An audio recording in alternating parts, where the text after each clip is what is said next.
who are, you know, some of them in high-rise flats with 3 children, maybe 1 PC if they're lucky amongst them. So getting the chance to spend more time with the family isn't actually a pleasure for them. And so coming out of it, I become more acutely aware of the inequalities in society. I'm disappointed in it.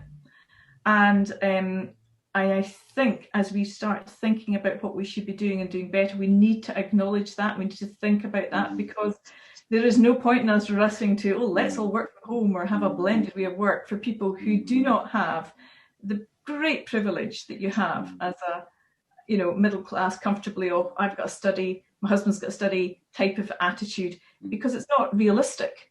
And it's not going to be good for business, and it's not going to be good for society if we just have a I'm all right, Jack.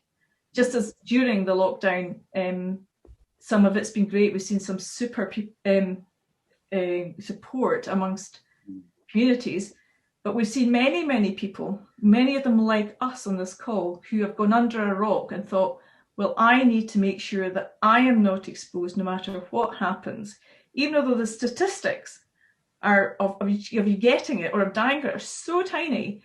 And we've been quite happy to see people, not happy, but we've been aware there's been people around us, or maybe not thought about them, but we're utterly lonely, utterly deserted, and utterly isolated.